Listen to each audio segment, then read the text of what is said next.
الصلاة والسلام عليك يا رسول الله. الصلاة والسلام عليك يا حبيب الله. الصلاة والسلام عليك يا شفيع المذنبين. الصلاة والسلام عليك يا رحمة للعالمين. الحمد لله الحمد لله وكفى، والصلاة والسلام على رسوله الكريم. أما بعد، فقد قال الله تعالى في شان حبيبه ومحبوبه ومعشوقه مخبرا وآمرا: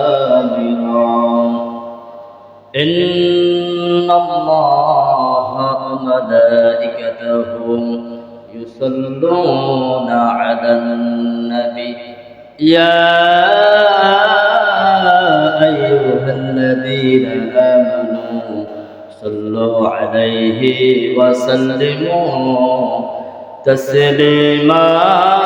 اللهم صل على سيدنا مولانا محمد وعلى آل سيدنا مولانا محمد. اللهم صل على سيدنا مولانا محمد وعلى آل سيدنا مولانا محمد.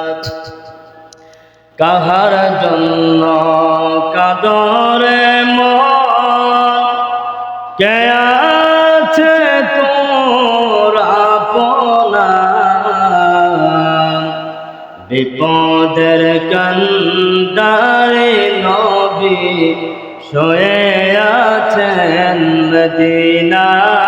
আল্লাহুম্মা সাল্লি আলা সাইয়্যিদিনা মাওলানা মুহাম্মদ ওয়া আলা আলি সাইয়্যিদিনা মাওলানা মুহাম্মদ। মুহররমের 10 তারিখে কে গাইলেন রাব্বানা, কলিজা পাটিয়া যায় গো বলিতে তাহার ঘটনা। আল্লাহুম্মা সাল্লি আলা সাইয়্যিদিনা মাওলানা মুহাম্মদ ওয়া আলা আলি সাইয়্যিদিনা মাওলানা মুহাম্মদ। আল্লাহ আল্লাহ আল্লাহ ইল্লাহ আল্লাহ আল্লাহ আল্লাহ লা ইলাহা ইল্লাহ।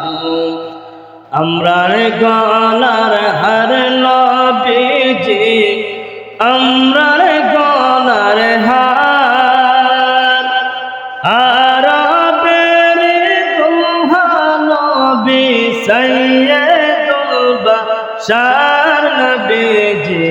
আল্লাহ আল্লাহ আল্লাহ লা ইলাহা ইল্লাহ। আল্লাহ আল্লাহ আল্লাহ লা ইলাহা লা ইলাহা ইল্লাল্লাহ মুহাম্মাদুর রাসূলুল্লাহ সাল্লাল্লাহু আলাইহি ওয়াসাল্লাম। মুআজ্জাজ মুহতারাম, সম্মানিত মুসলিম কেরাম, পর্দার মা বোনেরা, আসসালামু আলাইকুম ওয়া রাহমাতুল্লাহি ওয়া বারাকাতুহু। মহান আল্লাহ রাব্বুল আলামিনের দরবারে অপরন্ত শুকরিয়া জ্ঞাপন করি যে মহান আল্লাহ রাব্বুল আলামিন আমাদেরকে পবিত্র জুমার দিন সাইয়্যিদুল আইয়াম, সপ্তাহের শ্রেষ্ঠ দিন আল্লাহর মসজিদে আসার এবং বসার তৌফিক করে দিয়েছেন। তাই মহান আল্লাহ রাব্বুল আলামিনের দরবারে শুকরিয়া আদায় বলি আলহামদুলিল্লাহ। যারা এখনো বাড়িতে বাসা আছেন, আমরা দোয়া করবো আল্লাহ তাআলা যেন সবাইকে যথাসময় আল্লাহর মসজিদে এসে আল্লাহ ও তার রাসূল সাল্লাল্লাহু আলাইহি ওয়াসাল্লামের সন্তুষ্ট অর্জন করার তৌফিক দান করুন সকলে আমিন। আজকে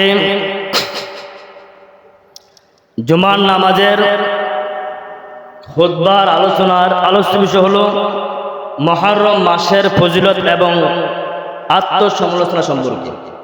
আল্লাহ রাব্বুল আলামিন যেন কোরআনুল কারীম এবং হাদিসে মুবারক থেকে আলোচ্য বিষয় অনুযায়ী আলোচনা করার তৌফিক দান করুন সকলে আমিন। আল্লাহ রাব্বুল আলামিন প্রত্যেকটা জিনিস সৃষ্টি করেছেন, সময়, দিন, তারিখ, এগুলো সবই আল্লাহ তাআলার সৃষ্টি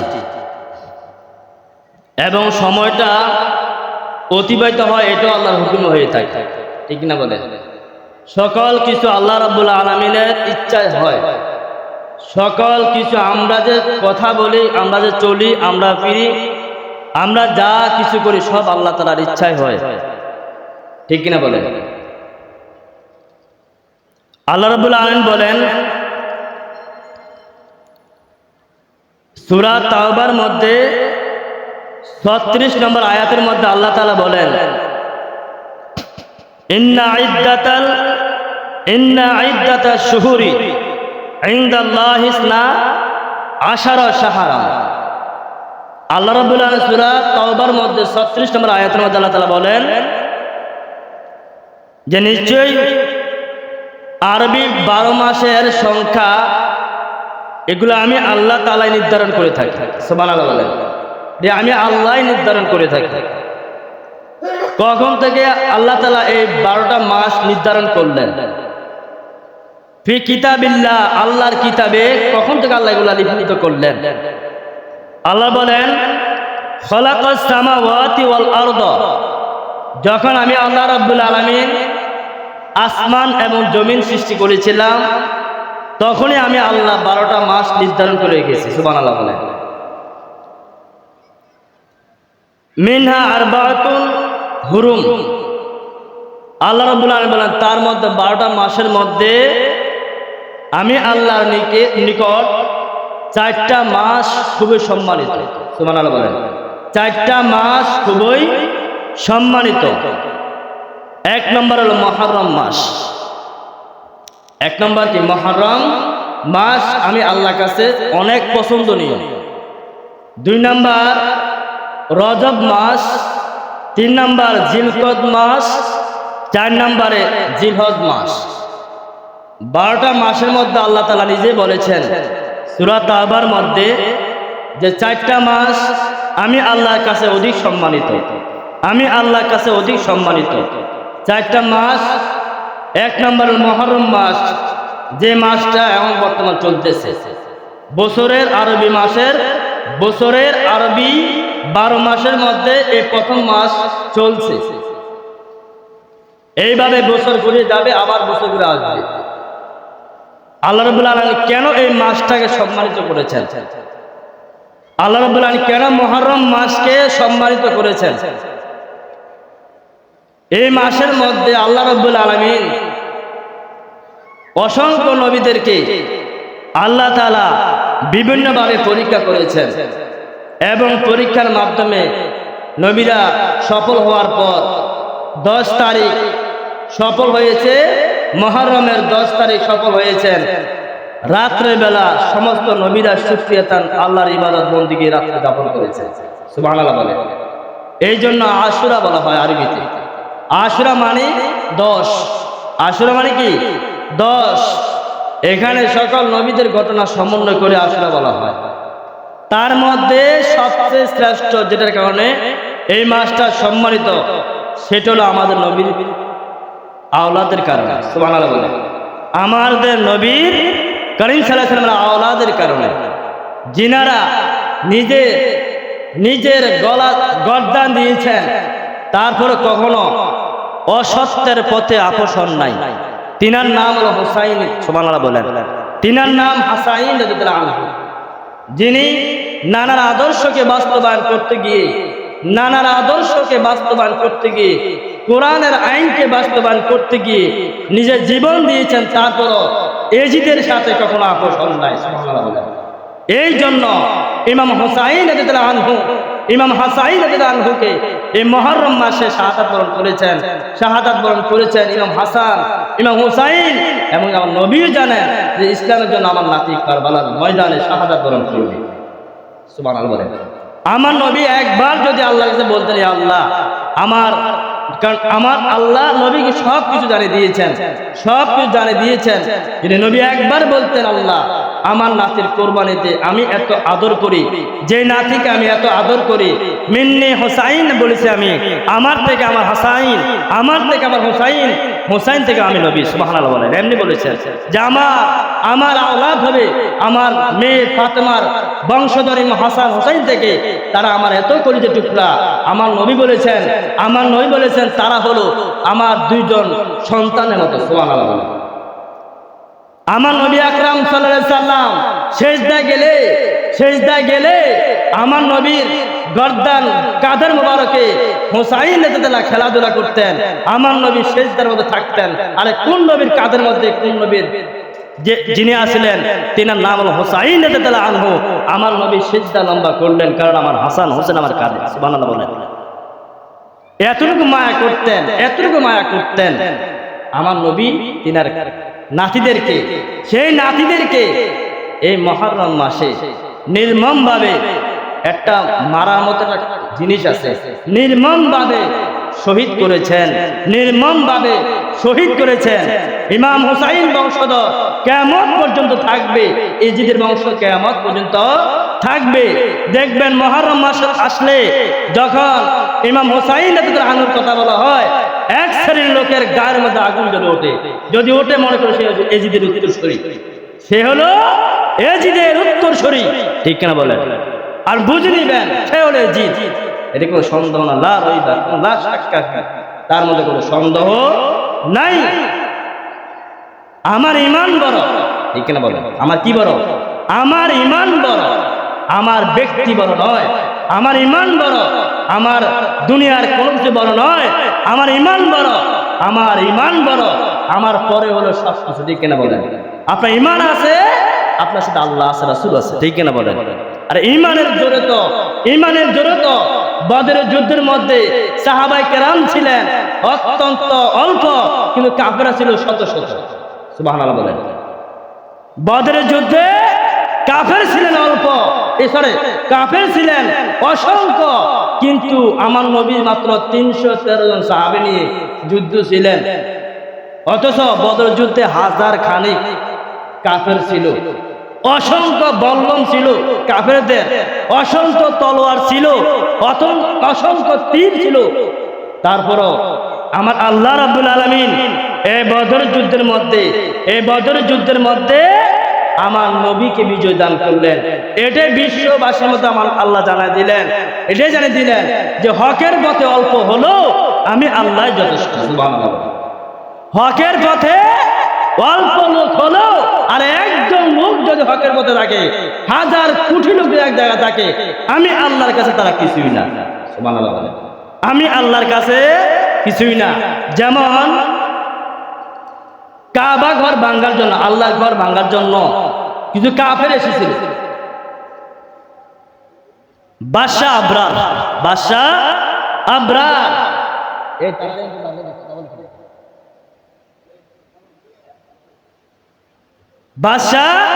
আবরার কাবা ঘর ভাঙার জন্য প্রস্তুতি নিছে। সুবহানাল্লাহ। আর কার ঘর ভাঙবো? ঘরটা কার? বলো না, ঘরটা কার? আল্লাহর ঘর। কার? আল্লাহর ঘর, যে ঘরের মধ্যে ইবাদত হয়। সুবহানাল্লাহ বলেন। যে ঘরে মানুষ সেজদা দেয়, কারে? আল্লাহরে। আর এই ঘরের মধ্যে কার দুষ্টু থাকার কথা না। ঠিক কেন বলে? এই ঘরের মধ্যে তো কোনো দুনিয়ার কোনো আড্ডা হয় না, আমেজ হয় না, আনন্দ হয় না, একমাত্র আল্লাহকে সেজদা দেয়। সুবহানাল্লাহ বলে। এই ঘরের সাথে দুশমনি করবে আব্রা, নাম কি? আব্রা। আল্লাহ কয় সাই না কদুর আগাইতে হবে, কদুর আগাইতে হবে। এটা ব্যাপারে আল্লাহ সূরা ফিল নাযিল করেছেন। সূরা ফিলের মধ্যে আল্লাহ এই ঘটনাটা অনেক বড় উল্লেখ করেছেন। আব্রা সৈন্য পাঠালেন আল্লাহর ঘর কাবা ঘর ভাঙার জন্য। আল্লাহ রাব্বুল আলামিন বলেন তোমরা যাও, আমি আল্লাহ কি করি দেখো। আল্লাহ রাব্বুল আলামিন যখন আব্রা তার সৈন্য, অসংখ্য সৈন্যরা কাবা ঘর ভাঙার জন্য এসেছে, আল্লাহ রাব্বুল আলামিন ক্ষুদ্র ওয়া আরসালা আলাইহিম তয়রান আবাবিল। আল্লাহ কোরআনের মধ্যে বলেছেন তয়রন মানে পাখি, আবাবিল মানে আবাবিল। আবাবিল পাখিকে আল্লাহ বললেন পাখি, তুই কার কথা শুনস? আল্লাহ রাব্বুল আলামিন আমি একমাত্র তোমার কথা শুনি, কারণ তুমি হলো আমার কত সৃষ্টিকর্তা। যদি আমার কথা শোনো তাহলে আমি মানুষ দ্বারা আমি আল্লাহর ঘর রক্ষা করব না।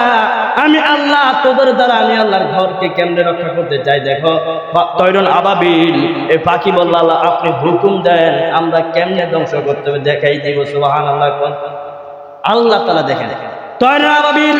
আল্লাহ রাব্বুল আলামিন বলেন পাখি আবাবিল পাখি শোনো, তোমরা প্রত্যেকে মুখের মধ্যে একটা কোনা, এক টুকরা পাথর মুখের মধ্যে নিবা। চড়ুই পাখি দেখেন তো, চড়ুই পাখির মতো আবাবিল পাখি, এই আবাবিল পাখির মধ্যে মুখের মধ্যে কতটুকু আসতে পারে। তয়রন আবাবিলের পাখিটা মুখের মধ্যে একটা একটা কঙ্কর নিল, ওপর থেকে পাখিগুলা ছেড়ে দেয়, এমন ভাবে ছেড়ে দেয়। আল্লাহ রাব্বুল আলামিন বলেন তোমরা পাখিগুলা ছেড়ে তোমরা কঙ্কর গুলা নিক্ষেপ করবা, আমি আল্লাহ বাকিরা ব্যবস্থা করব। পাথর গুলা জমিনের মধ্যে প্রত্যেকটা কাফেরের মাথার মধ্যে পড়লো। প্রত্যেকটা আমার নবীর হাদিস প্রমাণ করে এক একটা কাফের এমন ভাবে মারা গেল, একটা পাথর যখন মাথার মধ্যে পড়ে তাদের পায়খার রাস্তা দিয়া এই পাথরটা ডাইরেক্ট পড়ে যায়, সাথে সাথে অ্যাকশন মারা যায়। সুবহানাল্লাহ বলেন। পাথরটা মাথার মধ্যে পড়া দেরি, একটা পাথর জমিন পড়ে নাই। হাদিস শরীফ আছে প্রত্যেকটা পাথর আমার আল্লাহ রাব্বুল আলামিন কাফেরের মাথার মধ্যে বরাবর আল্লাহ তাআলা বরাবর করে দিলেন, এমন ভাবে বরাবর করে দিলেন প্রত্যেকের মাথার তালুর মধ্যে লেগেছে, পায়খানা রাস্তা দিয়ে বের হয়ে তারা সাথে সাথে সেখানে মারা গিয়েছে। সুবহানাল্লাহ বলেন। ওয়া আরসালা আলাইহিম তয়রান আবাবিল। আল্লাহ এর কোরআনে একটা কথা বলা হয়েছে সূরা ফিল, আমরা সবাই জানি। ওয়া আরসালা আলাইহিম তয়রান আবাবিল, আল্লাহকে আমি এক জাত ওয়া আরসালা প্রেরণ করেছি আলাইহিম তাদের কাছে তয়রান পাখি আবাবিল, আবাবিল পাখি। আমি আল্লাহ আবাবিল পাখি দ্বারা আমি আল্লাহর ঘর রক্ষা করেছি। বলার উদ্দেশ্য হলো এটাই। আল্লাহ রাব্বুল আলামিনের বন্ধু নবী যারা ইমাম হাসাইন এবং হুসাইনের প্রতি ভালোবাসা থাকবে, আল্লাহ রাব্বুল আলামিন একজন হুসাইন প্রেমিক যদি থাকে আমি আল্লাহ ওই হুসাইনের প্রেমিকের জন্য আমি আল্লাহ আছি। সুবহানাল্লাহ বলেন। আর এই যদি অত্যুষরে যদি হাজারো থাকে আমি আল্লাহর কাছে তার কিছুই না। সুবহানাল্লাহ বলেন। ঠিক কিনা বলেন? এই জন্য এই মাসটা খুবই সম্মানিত মাস। এই মাসটা খুবই সম্মানিত মাস, নাম হলো মুহররম মাস। সুবহানাল্লাহ বলেন। এই মাসের মধ্যে আমার নবী বলেছেন এই মাসের মধ্যে যারা একটা রোজা রাখবে, কয়টা রোজা? মাত্র একটা রোজা। আমার নবী কয় বিগত এক বছর গুনাহ পরের এক বছর গুনাহ আল্লাহ মাফ করে দিবেন। রাসূল হাদিস তো নাকি এক বছর বিগত এক বছরের এবং পরের এক বছরের রোজা, একটা রোজা রাখার কারণে আমার আপনার আল্লাহ সগীরা গুনাহ মাফ করে দিবেন, মানে ছোট গুনাহগুলো আল্লাহ মাফ করে দিবেন। সুবহানাল্লাহ বলেন। আমাদের জীবনে কত ছোট ছোট গুনাহ করি হিসাব ছাড়া, ঠিক কিনা বলেন? হিসাব ছাড়া আমরা গুনাহ করি। আমার নবী এই জন্য বলেছেন যে তোমরা কত গুনাহ করো যদি তোমরা জানতা, তোমরা ক্যালকুলেটর হাতে লইলা গণনা করা সম্ভব হইল। ঠিক কিনা বলেন? এই জন্য আমার নবী বলেছেন আল্লাহ তো হিসাব করবে, আল্লাহ তো হিসাব দিবে না। আল্লাহ যাররা পরিমাণ হিসাব দিবে আমাদের কাছ থেকে। আল্লাহ তাআলা সূরা জিলজিলার মধ্যে বলেছেন ফামান ইয়ামাল মিসকালা যাররাতিন খায়রান ইয়ারা, যারা যারা পরিমাণ নেক আমল করবে, এর পরিমাণ যদি নেক আমল করে, আমি আল্লাহ ওই নেক আমলের সওয়াব তাদের আমল নামায় দিব। সুবহানাল্লাহ। তারা এগুলো হাসরের ময়দানে দেখবে, ফামাইয়া আমাল মিসকালা যাররাতিন খায়রান ইয়ারা, যদি কোন এক আমল যাররা পরিমাণ করে, এগুলো হাসরের ময়দানে দেখবে। ওয়ামাইয়া আমাল মিসকালা যাররাতিন শাররান ইয়ারা, যদি কেউ যাররা পরিমাণ বদ আমল করে, যে বদ আমল দুনিয়ার কেউ জানে না, যাররা পরিমাণ যদি কেউ বদ আমল করে, তাও কাল হাসরের ময়দানে দেখবে আল্লাহ, ও আল্লাহ তোমার যে জানতে চাই এই হাসরের ময়দানে আমরা কেমনে দেখব? সুবহানাল্লাহ। আমরা কেমনে দেখব? দেখার কি সিস্টেম আছে নাকি? দেখার সিস্টেম আছে? আল্লাহ কেমনে দেখবো? তুমি তো কিছু দেখবো, আমাদেরকে দেখাইবা, তুমি কেমনে দেখাইবা? আমাদের জীবনে 60 বছর, 70 বছর, 80 বছর, 100 বছর বাঁচলো, 100 বছর হায়াতের মধ্যে কত গুনাহ করেছি, এগুলা কেমনে আমরা দেখাইবেন? সুবহানাল্লাহ বলেন, কেমনে দেখাইবেন? একদিন হিসাব রাখবো তো অনেক কষ্ট হয়ে যায়। অনেক বাইরে যদি গান যে আপনি পরশুদিন কি দেখাইছেন সকালবেলা বা দুপুরবেলা, কেউ বুঝতে না, মনে নাই, ঠিক না বলেন? আর গতকাল দুপুরে কি দেখাইছেন এটা তো অনেকে মানে যদি জিজ্ঞেস করি হঠাৎ করে মানে আপনি ইয়ে হয়ে যাবেন, মানে একটা দ্বিধাদ্বন্দ্বের পড়ে যাবেন, কি দেখাইলেন দুপুরে গতকাল। আর আমাদের পুরা হায়াতের আমলগুলো আমার আল্লাহ কয় যাররা পরিমাণ, একটা হলো বড়, এটা মনে থাকে, ঠিক কিনা বলেন? আপনি বড় একটা গুনাহ করেছেন, এটা আপনার মৃত্যুর আগ পর্যন্ত মনে থাকবে, আমি বড় একটা গুনাহ করেছি, ঠিক কিনা বলেন? কিন্তু যাররা পরিমাণ ছোট ছোট গুনাহ, ছোট ছোট নেক আমল, এগুলা আমার আল্লাহ কয় আমাদেরকে দেখাইবে। সুবহানাল্লাহ বলেন। কোথায়? হাসরের ময়দানে। আল্লাহ আমরা কিভাবে দেখবো আমাদেরকে একটু সহজ করে দেন। এই সহজ করে দেওয়ার জন্য আল্লাহ রাব্বুল আলামিন বলেছেন, আল্লাহ তাআলা বলেছেন, কিরামান কাতিবিনা ইয়ালামুনা মা তাফআলুন। আল্লাহ রাব্বুল আলামিন বলেন, তোমরা চিন্তা করো না, আমি আল্লাহ রাব্বুল আলামিন দুইটা সিসি ক্যামেরা তোমাদের ডানে এবং বামে আমি বসাই দিলাম। তোমাদের দুইজন ফেরেশতা কিরামান কাতিবিন, সম্মানিত দুইজন লেখক তোমাদের দুই কাঁধে আছে। তোমরা ভালো করলে ডান কাঁধে ফেরেশতা লিখতে থাকবে। তোমরা মনে করো না গহীন নির্জন জায়গায় তোমরা গুনাহ করবা, করো করো, সমস্যা নাই। তোমার জন্য আমি আল্লাহ ফেরেশতা লিপিবদ্ধ করে দিই। সম্মানিত ফেরেশতা তারা সব কিছু ডায়েরি করতেছে। সুবহানাল্লাহ বলেন, সব কিছু ডায়েরি করতেছে। আপনার আমলনামা, আমার আমলনামা সব ডায়েরি করতেছে। এখন ডায়েরি করার পর এগুলা আমার ডায়েরি দেখাবে না, কাল হাসরের ময়দানের সব ভিডিওতে দেখাবে। সুবহানাল্লাহ বলেন। দেখবেন দেখবেন একটা সেমিনার হলে বড় সেমিনার হলে দেখবেন জায়গা না হলে কি করে, বা মহিলারা যে পর্দার একটা মাহফিল হয়, পর্দার মাহফিল হলে দেখবেন মহিলাদের জন্য আলাদা একটা কি পর্দানি কয়, পর্দা টাঙায় দেওয়া হয়। পর্দার মধ্যে দেখবেন মহিলারা সব দেখতে পায়। সুবহানাল্লাহ বলেন। আর ইলেকট্রনিক যন্ত্র দ্বারা যদি একজন মানুষের আলোচনা সবাইকে দেখা যায় আলাদা একটা জায়গার মধ্যে, আল্লাহ কি আমাদের আমলনামাকে দেখাতে পারতো না? কাল হাসরের ময়দানে, কাল হাসরের ময়দানে সবার সামনে আল্লাহ দেখাইবো, তখন আমরা লজ্জাবোধ করলে কাম হবে না, ঠিক কিনা বলেন? সব ওপেন হয়ে যাবে। ওই দিন আপনি কোথায় পালাবেন? আমি কোথায় পালাবো? ঠিক কিনা বলেন? ওই দিন কোথায় আমি আপনি পালাবো? ওই দিন লজ্জা কোথায় আমি আপনি কাকে দেখাবো? ঠিক কিনা বলেন? এই জন্য আল্লাহ রাব্বুল আলামিন তার প্যারা হাবিব সরকার আলম দু জাহানের বাদশা নবী বলেছেন, আমি নবী তোমাদেরকে উপদেশ দিচ্ছি। সুবহানাল্লাহ বলেন। আমি নবী রউফুর রহিম দু জাহানের বাদশা নবী, আমি তোমাদেরকে উপদেশ দিতে চাই। সুবহানাল্লাহ বলেন। আমি তোমাদেরকে উপদেশ দিতে চাই। আমি একদিন থাকবো না, আমার সাহাবারা থাকবে না, কিন্তু আমি জবান থেকে আমি কথা বলে যাই উপদেশ। আমার উম্মত যারা পালন করবা আমার উপদেশগুলা, তারা দুনিয়া এবং আখিরাতে কল্যাণকামী হবা। সুবহানাল্লাহ বলেন। এক নম্বর উপদেশ আমার নবী আমাদের দিয়েছেন, ওয়া ক্বালা রাসূলুল্লাহ সাল্লাল্লাহু আলাইহি সাল্লাম লিরাজুলিন হুয়া ইয়াযিমুহু। একজন ব্যক্তি বলেন, ইয়া রাসূলুল্লাহ সাল্লাল্লাহু আলাইহি সাল্লাম আমাকে এমন কিছু উপদেশ দেন যেই উপদেশ দিলে আমি মানলে আমি জান্নাতে যেতে পারবো, না মানলে আপনার যে উম্মতরা আছে তারা যদি মানে উপকৃত হবে। আমার নবী বলেন ইগতানিম খামসা ক্বাবলা খামসিক, আমি নবী তোমাদেরকে 5টা উপদেশ দিলাম। 1 নাম্বার হলো শাবাবিকা ক্বাবলা হারামিকা, তোমরা বৃদ্ধ বয়স হওয়ার পূর্বে তোমরা যৌবন কালকে মূল্যায়ন করো। সুবহানাল্লাহ বলেন। নবীজি বলেছেন যে তোমরা বৃদ্ধ বয়স হওয়ার পূর্বে তোমার যৌবন কালকে মূল্যায়ন করো। আমার নবী বলেছেন। কে বলেছেন? কেউ দুনিয়ার কেউ বলেন নাই, যিনি জ্ঞানের ভান্ডার, সুবহানাল্লাহ বলেন, যিনি আল্লাহকে দেখেছেন সচক্ষে, মেরাজের মধ্যে আমাদের নামাজ এনেছেন, যিনি আমাদের জন্য কাল হাসরে আমাদের শাফাআত করবেন, দুনিয়ার কেউ করবে না, আমার নবী করবেন। জিনাকে আবার আল্লাহ হাউজে কাউসার মালিক বাড়ি দিয়েছেন। জিনার কথা শুনলে কোনো লস নাই, ঠিক না বলেন? জিনার কথা শুনলে লাভ ছাড়া লস নাই, ঠিক না বলেন? তিনি হলেন আমাদের নবী মুহাম্মদুর রাসূলুল্লাহ সাল্লাল্লাহু আলাইহি সাল্লাম, ঠিক না বলেন? তিনার কথা মানতে পারলে আপনার দুনিয়ার মধ্যে কল্যাণকামী, পরকালে কল্যাণকামী। কিন্তু দুনিয়ার কোনো মানুষের কথা শুনলে আপনার বিপদে ফেলাই দিবে, ঠিক না বলেন? দুনিয়ার কোনো মানুষের কথা শুনলে আমাকে আপনার বিপদে ফেলাই দিবে।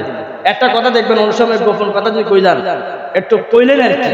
আমার নবী বলেছেন মুনাফিক 4টা। একজন মুনাফিকের জাহান্নামের স্থান জাহান্নামের সবচেয়ে নিচের জায়গা। নাউজুবিল্লাহ বলেন।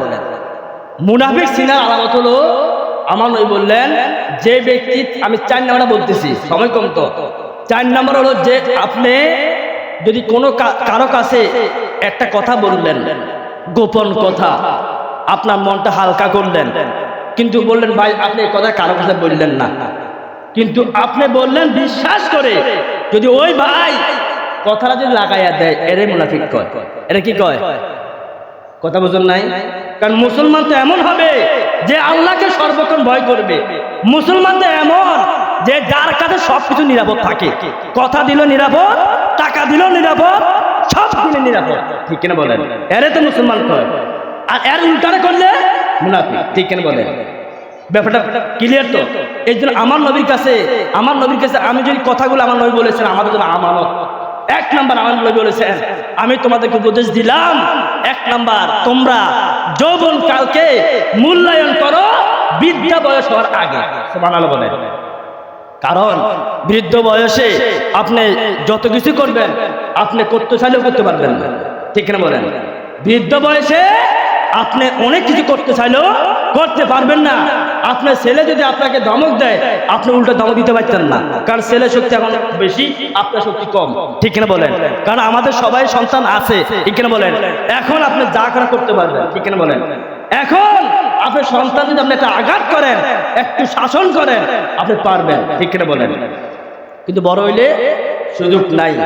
এই জন্য আমার নবী বলেছেন যৌবনকাল এমন একটা কাল, যে কালটা হবে আপনার শ্রেষ্ঠ নেয়ামত, যদি আমরা নেয়ামত হিসাবে আপনাদেরকে মেনে নিতে পারি, ঠিক না বলেন? 2 নাম্বার আমার নবী বলেছেন ওয়াসিহাতাকা ক্বাবলা সুকমিকা, অসুস্থ হওয়ার আগে সুস্থতাকে তোমরা মূল্যায়ন করো। সুবহানাল্লাহ বলেন। অসুস্থ হওয়া আমার নবীর উপদেশ আমাদের জন্য। অসুস্থ হওয়ার আগে সুস্থতাকে মূল্যায়ন করো। অনেক মানুষ দেখুন অসুস্থ হলে তার জবান দিয়ে আল্লাহ খোদা নাম আইয়ে, ঠিক না বলেন? অসুস্থ হলে, ঠিক না বলেন? অসুস্থ হলে আমার নবী বলেছেন অসুস্থ হওয়া একটা মৃত্যুর সিগন্যাল। সুবহানাল্লাহ বলেন। মৃত্যুর সিগন্যাল, যে আমার মৃত্যু যে হবে এটা নিশ্চিত। সুবহানাল্লাহ বলেন। মৃত্যুর সময় মানুষের একটা শ্রেষ্ঠ অসুস্থ হবে, যে অসুস্থের কোনো ওষুধ আসেনি। মৃত্যুর সময় এমন একটা অসুস্থ হবে, যে অসুস্থের কোনো সুস্থতার কোনো আপনার ব্যবস্থা নাই, কোনো ডাক্তার কবিরাজ নাই। কারণ আপনার শেষ অসুস্থ, যে শেষ অসুস্থের একমাত্র চিকিৎসা কবর, একমাত্র চিকিৎসা হবে কবর, ঠিক কিনা বলেন? এখানে কোনো চিকিৎসা কোনো শেষ কোনো নাই। এর জন্য প্রতিটা মুহূর্ত অসুস্থ হওয়া মানে আপনার এটা শিক্ষা নেওয়া যে আমার মৃত্যুর একটা অসুস্থ যন্ত্রণা আছে, এটা আমার আসবে, ঠিক কিনা বলেন? এটা আমার আসবে। এর জন্য অসুস্থতা আপনি পেলে এটা নিয়ামত দেবে, আমাদেরকে অনেক কিছু শুধরাতে হবে। আমাদের জীবন থেকে অনেক কিছু নেগেটিভ মানে খারাপ দিক থাকলে এটাকে বদলিয়ে এটাকে পজিটিভে আনতে হবে, ঠিক না বলেন? এটাকে ভালো দিকে আনতে হবে, তাহলে আপনি বুঝবেন যে আপনার অসুস্থতাকে আপনি মূল্যায়ন করছেন, ঠিক কিনা বলেন? অসুস্থতাকে আপনি মূল্যায়ন করেছেন। এই জন্য আল্লাহ তাআলা ঈমানদারদেরকে অনেক সময় পরীক্ষার জন্য অনেক বিমার দেয়, অনেক অসুস্থ দেয়। এটা দিয়ে বুঝায় তোমার অতীতে কোনো গুনাহ আছে কিনা, এটার জন্য তওবা করো। সুবহানাল্লাহ বলেন। আমি আল্লাহ আপনাকে একটা সুযোগ দিলাম, একটা সুযোগ দিলাম, তোমার অতীতের কোনো খারাপ দিক আছে কিনা এটাকে বর্জন করে কারো লাগে তুমি কোনো অন্যায় করেছো কিনা তাড়াতাড়ি ক্ষমা চেয়ে নাও।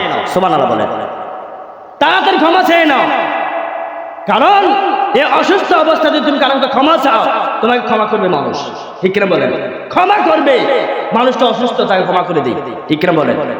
মানুষটা অসুস্থ করছে, তাকে মাফ করে দিই, ঠিক কিনা বলেন? মাফ করে দিবে। কিন্তু আমরা এমনটা করি না।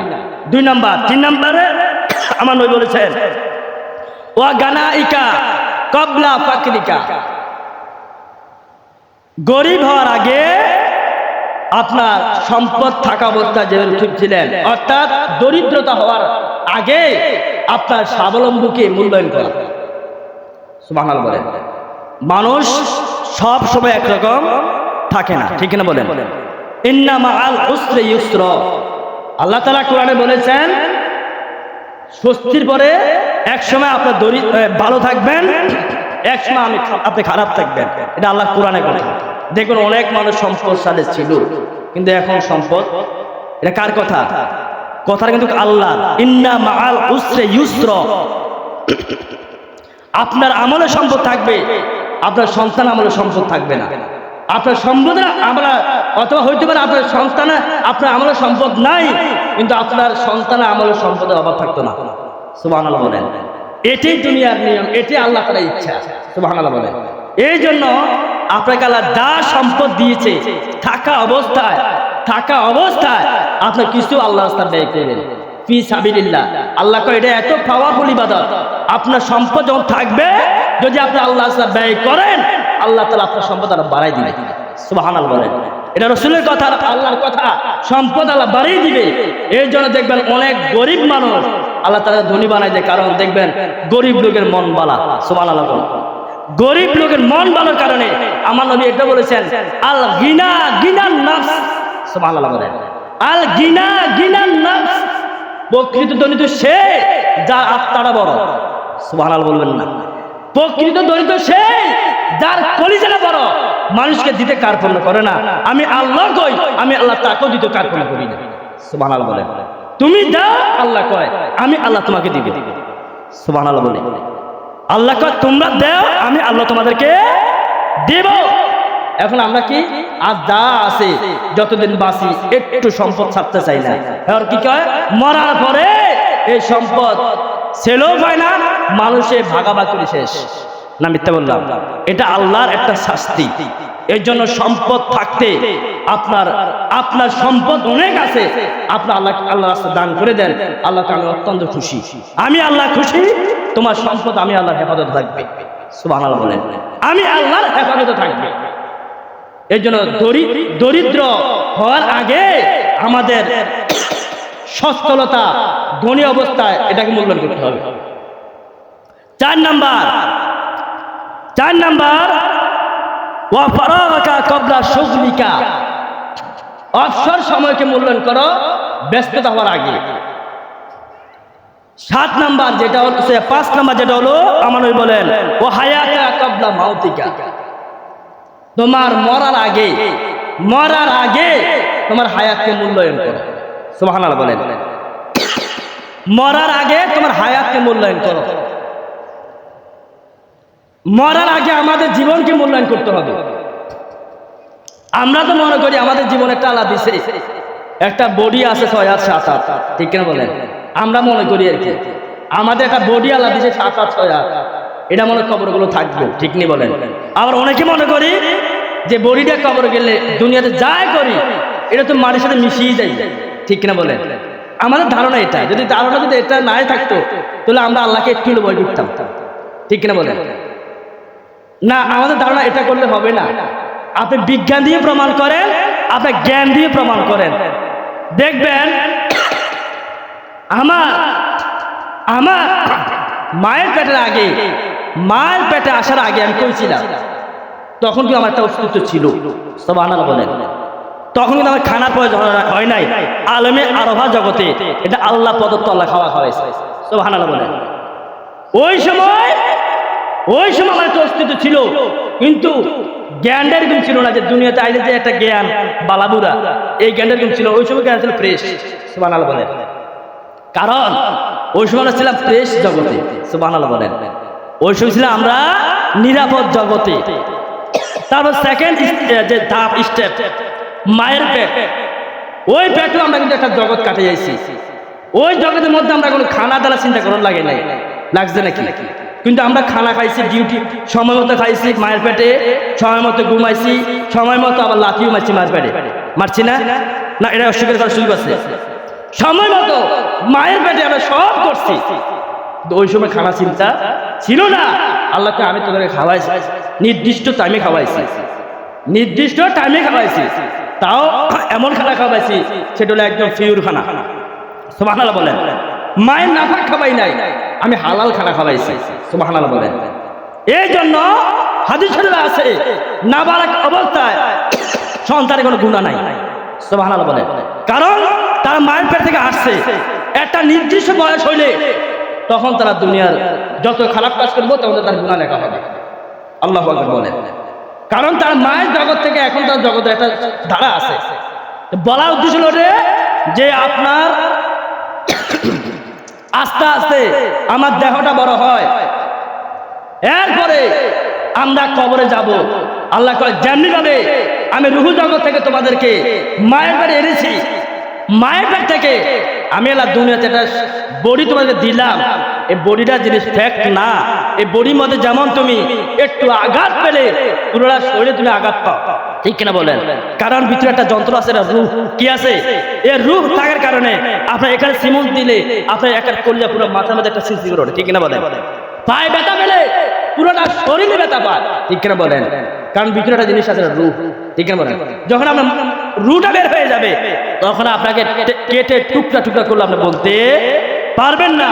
আমার আল্লাহ কয় কবরের মধ্যে যাইবা, যদি তুমি মনে করো মানুষ দেখবে, মানুষ ভাববে তুমি মাটির সাথে মিশে গেছো, আমি আল্লাহ তোমাদের দুনিয়াতে প্রকাশটা দেহ দিয়েছি, কবরে গেলেও আমি তোমাদেরকে এমন দেহ দিব যেন মানুষ দেখবে না, আমি আল্লাহ জানি, তুমি জানো। সুবহানাল্লাহ বলেন।